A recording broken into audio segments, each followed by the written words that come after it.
Hello, I'm author Evan Whitmer, and this is the Buffalo Food Iceberg Explained. Buffalo food culture sits at the intersection of Great Lakes working class comfort food, Rust Belt immigrant tradition, and New York culinary ambition. Some dishes became global symbols of the city, while others remain neighborhood secrets passed between locals. As we descend the iceberg, we move from famous staples into the hidden flavors buried deep within the Buffalo. Chicken wings. Invented in 1964 at Anchor Bar when Teresa Bellissimo fried leftover wings and tossed them in hot sauce and butter. Do not go to Anchor Bar. It's like Pat's and Geno's in Philly. Tourist garbage. If you want quality buffalo wings and a real buffalo dive, the answer is Kelly's Corner. Depending on the bar you're at, you can find some unusual flavors outside of barbecue and hot. I've had s'mores and peanut butter and jelly. I recommend honey mustard. Blue cheese. If you order wings, they will come with blue cheese dressing, not ranch. If you order ranch, we'll break your bones. Blue cheese dressing is mayonnaise mixed with blue cheese crumbles. It was originally created in Europe as a means of preserving milk while adding bold flavor. Beef on weck. German immigrants brought weck rolls washed with egg, then topped with salt and caraway seeds to Buffalo's taverns. Weck means bread, while Kemmel means caraway seed, which adds an earthy fennel-like flavor while also aiding in digestion. Inside is sandwiched thin roast beef to be dipped in au jus. Schwabel's is the classic, but it's gone downhill. So now you want to go to Charlie the Butcher, who is notably unaffiliated with Buffalo rapper Benny the Butcher. Buffalo-style pizza. Thick crust, sweet sauce, and most importantly, cup and char pepperoni. They gotta have the little pool of grease inside each cup. You need a high-fat pepperoni so the edges curl up and crisp. Best in town is Picasso's and Imperial. Chicken finger pies are a very popular topping, with a blue cheese sauce in place of red sauce. Breakfast pizza is a popular choice for brunch. Macy's goes viral for the pizza monstrosities it creates, and Jay's is arguably the best pizza in town overall, but it's actually Detroit style. Tim Hortons. We don't do Dunkin' or Starbucks here. What Dunkin' is to Boston is what Tim's is to Buffalo. Tim's is originally from Hamilton, Ontario, right across the border, and it spread heavily into Buffalo. As their biggest fans in America, they make special Bill's donuts for us. Tim's is named after the Maple Leafs hockey player and founder, Tim Horton, who briefly played for the Buffalo Sabres. Fuck a munchkin, we love our confetti cake Timbits. The only place in America with more Tims than us is Columbus, Ohio. Don't go to Columbus, Ohio. Polish food. Buffalo is one of the most Polish cities in America, with some neighborhoods on East Side and Cheektowaga reaching 50% Polish ancestry. The town's biggest annual celebration is Dingus Day, which is like Polish Mardi Gras. We make pierogies, lazy pierogi, golubki, and we brew our own krupnik. Nothing beats a Salon's brand Polish sausage. Most of these specialties can be bought and sampled at our Broadway market, which becomes a huge event around Easter time. Fish fries. Buffalo is 50% Catholic, which is double the national average. Catholic and immigrant communities popularized Friday fish fries during Lent. Fish fry season is a huge event, and every restaurant competes to be the best. If it's good, it's got whitefish, not cod. You might even get a fish fry taco at Mighty Taco. Sponge candy.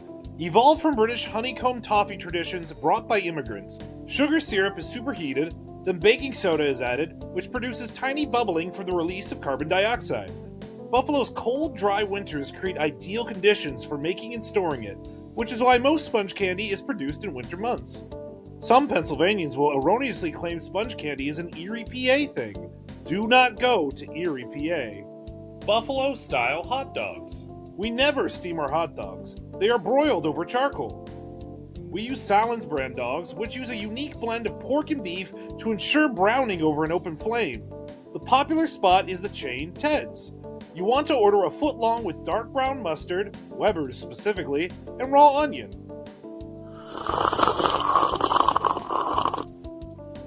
Loganberry. Loganberry is not referring to the fruit, a cross between raspberries and blackberries. It's referring to a drink flavoring named after the fruit. Loganberry drink became iconic through Crystal Beach Amusement Park, an amusement park in Ontario just across the border.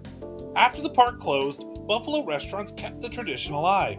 Everything has loganberry flavor: milkshakes, beer, vodka, seltzer, wings, and barbecue. Chicken finger sub. Buffalo turned chicken tenders into a full sandwich loaded with blue cheese, hot sauce, lettuce, and tomato on a Costanza's roll.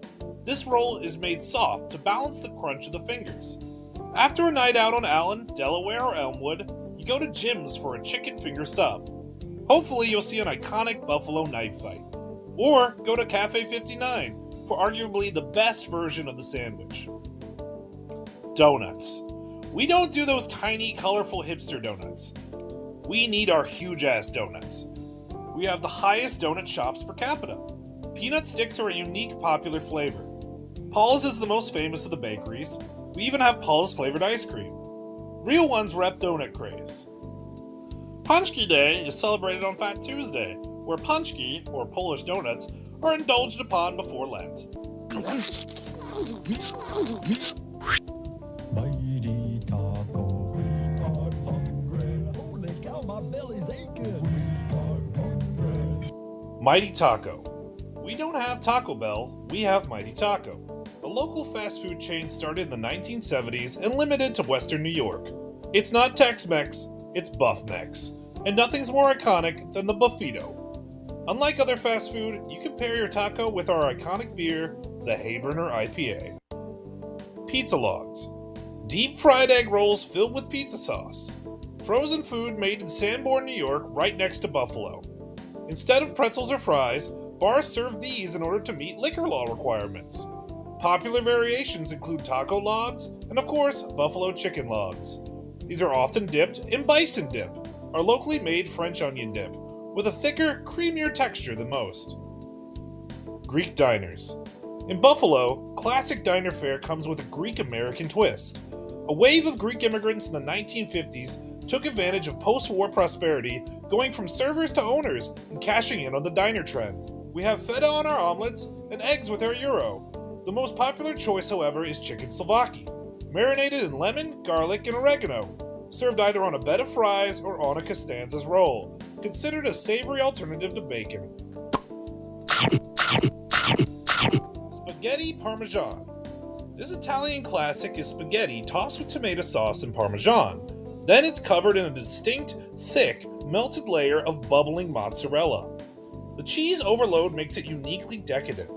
The most famous is served at chefs before a Sabres hockey game, but most Italian sit-downs in Buffalo will have their own variation. Stinger. The same as a chicken finger sub, but with steak on it too. It's not gooey with melted cheese like a cheesesteak. Instead, it has a hot vinegar sauce in the steak.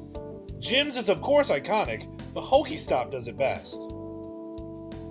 Mooney's. The mac and cheese mecca of Buffalo. A sports bar with ridiculous portions of mac and cheese.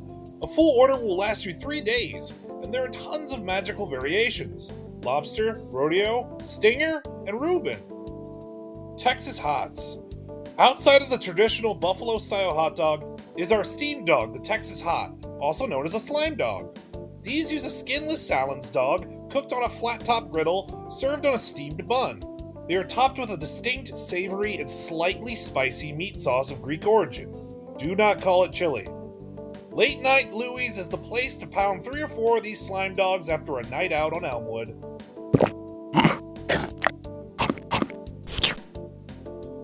Butter lambs. Butter lambs are a beloved Buffalo, New York Easter tradition. A small, detailed, lamb-shaped sculpture made of butter, often featuring peppercorn eyes and a red ribbon representing the Lamb of God. Originating from Polish immigrants in the late 1800s, they are centerpieces at the Broadway market and symbolize the Easter blessing of food. Every year during Holy Week, the county executive of Erie County satirically gives a pardon to a butter lamb. Burmese food. Buffalo has one of the highest Burmese populations of any U.S. city, with an estimated 3,000 people identifying as Burmese in census data. That's about 1.5% of the city's population, primarily due to organized refugee settlement programs starting in the early 2000s. Fleeing decades of political turmoil, ethnic violence, and military oppression in Myanmar, many Burmese refugees were placed in Buffalo, which offered affordable housing and welcoming community services. While Burmese food alone is rare, usually their food is fused into other Asian restaurants, like Thai and Burmese, Chinese and Burmese, and Japanese Burmese. It's bonus time! The Old Pink Steak Sandwich. In the summer of 2024, an arsonist ironically named John Burns casually destroyed the most iconic dive bar in all of New York, the Old Pink. This open-air drug market was the heart of Buffalo's raunchy Allentown district. They kept their girls going till 4 a.m., serving up bologna sandwiches and the now extinct pink steak sandwich. This is not a cheesesteak. This steak is a whole New York strip, open flame grilled, covered in melted provolone, with pepper and onions sautéed in Guinness. Will Buffalo keep this tradition alive? Many local dives, especially in Allentown, now serve their own version of this sandwich, and they're all quite good. But as new generations move in and have never heard of the pink, it's tough to say whether this specialty will soon be forgotten. And that's the bottom of our iceberg. Thanks for watching, guys, and I hope you consider a trip to the other side of New York to pound a few blues and try some of our legendary food. Be sure to like and subscribe for more content related to niche Americana and unknown subcultures right under your nose.